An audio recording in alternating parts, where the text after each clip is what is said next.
This is Resolute and the Resolute Podcast, where we make men better. I am Vince Miller, your host, and today we're in a series we have entitled Preparing for the Battle. And today we're discussing the topic of leaning in to our fears. Men, welcome back to the program. If this is your very first time tuning in, well, thank you for joining us.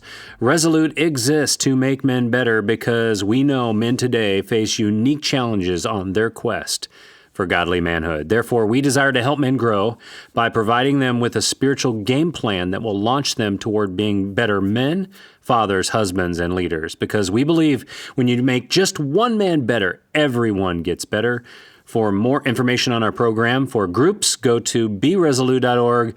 We have numerous great tools for men, all on our website, one being our free Men's Daily Devo. It is short and sweet to get in your inbox, guys. Please check it out, along with all of our other resources. And now, let's dive in. Well, today I'm joined by Dr. Greg Bourgond. He is president and founder of Heart of the Warrior Ministries. He holds previous leadership experience, including 10 years in the defense industry and over 18 years in a variety of ministry positions throughout the country. Greg serves as a consultant and teacher in the specific areas of leadership formation and personal spiritual development. He's got an incredible heart for men and men's ministry. We're excited to have him with us today. He has authored the book, A Rattling of Sabers. So, Greg, welcome to the show. Well, it's good to be here. I've been an admirer of Resolute, your ministry, for a long time. Oh, thanks so much. I want to dive into this because I really enjoyed your book, A Rattling of Sabers. I just thought it really captured the heart of a man. It had some powerful symbols in it. And the very first one, Greg, that clearly is the kind of the pinnacle or the focus of the book is this idea of rattling of sabers. Tell me a little bit about that imagery, because it was so picturesque as you were describing the battle that a man of God fights. Rattling of sabers is not a new concept. It's been around for centuries. Enemies would beat their shields, or they'd cry out, or they'd make all kinds of noise, trying to intimidate the people that they were going to engage in battle in hopes of deterring them from actually engaging, putting their fear into them so that they would be unwilling to go ahead and do what they needed to do. And so it's an idea about a battlefield that every man is called to, and he knows it's an important one when he hears the rattling of sabers, which is the enemy trying to deter him from engaging the purpose God's given that man to engage. Generally, God has given every man a passion, and the passion either has to do with a people group he's called you to serve or a cause he's called you to embrace. So when we hear the rattling of sabers, it should draw us to the battle, not deter us from the battle. So what I'm hearing you say then is that there are some things in this world that we hear as men that deter us from engaging in the battle. Now, what are some of those things? Because I know, of course, I've read your book, so I know what some of those things are, but I just thought the picture of a sound or a word or a phrase or of marketing that creates fear in a man's heart is so true, and it's so hard to capture that this idea of this rattling of sabers really unnerves a man. What are some of the examples of this? What does this look like in real life? Well, in the world, there are all kinds of battles that are being waged. The pervasiveness of evil, which we find everywhere. You hear the rattling of sabers about that. The growing intensity of evil, the unabated sin, and its many manifestations, indiscriminate butchery of innocents, fatherless children. All of these different battlefronts are places where the enemy wants to deter us from engaging, because the last thing he wants is to engage a formidable foe. The last thing he wants is transformational change. So these battlefields are all around us, and we have to make a decision which we'll engage and which we will not engage. What hills are we prepared to die on? What hills God's called us to bleed on? Or what hills he's not called us to climb at all because there's somebody else's hill to die on, somebody else's hill to bleed on? That helps me a little bit. So this the rattling of sabers in this image here, it's something that we probably experience on a daily basis as we come into things that are counter to the gospel or counter to God's word, that are tempting us not to engage, not to get in the game, not to get in the battle. And they exude, I love the image of sound, by the way, because I think it gets at the intangibles of what's going on in our heart. We don't step into it because we're afraid. And I have heard you suggest that some of this has to do with evil, right? Yes. Okay, so tell us a little bit about that. What does the rattling of sabers have to do with evil? Evil is all around us. Evil is something that happened in the Garden of Eden. It actually happened before that with the fallen angels. And so evil cannot manifest itself like a cloud. It must find a host. Host is either a human being or any created being, an angel, for instance. And so consequently, when you combine a lot of people in a general location, wherever a conflict may be arising, then you have an expanse of that evil, and the din, the noise, gets louder. The closer you get to the battle, the louder the noise becomes. So, it's based on kind of the concept that God has created men for three purposes: a cause to die for, a challenge to embrace, and loved ones to protect. Every man I know wants to be a part of something larger than himself. So when he hears that din, that noise, that rattling of sabers, there's lots of emotions going on inside him that moves him viscerally to want to engage in the midst of their fear. A friend of mine, Erwin McManus, wants to find courage as not the absence of fear, but the absence of self, which means that you don't engage the battle without fear, but you set it aside for a higher cause.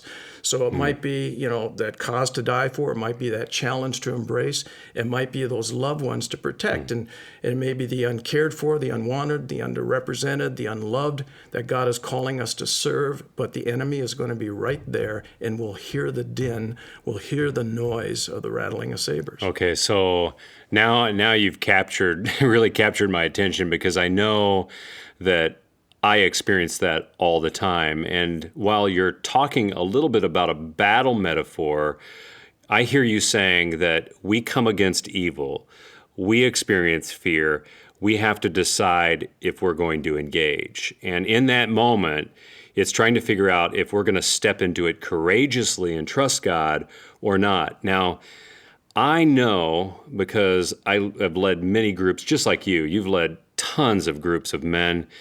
There are moments in our groups where you can see the fear in a man's eyes, right? Yep. And it's fear about things that you talk about in your book, for instance, like political correctness, right? Mm-hmm. There's moments of fear that we have as Christian men to stand our ground on what is right and what is maybe politically correct, right? And that's a rattling of sabers, right? Correct.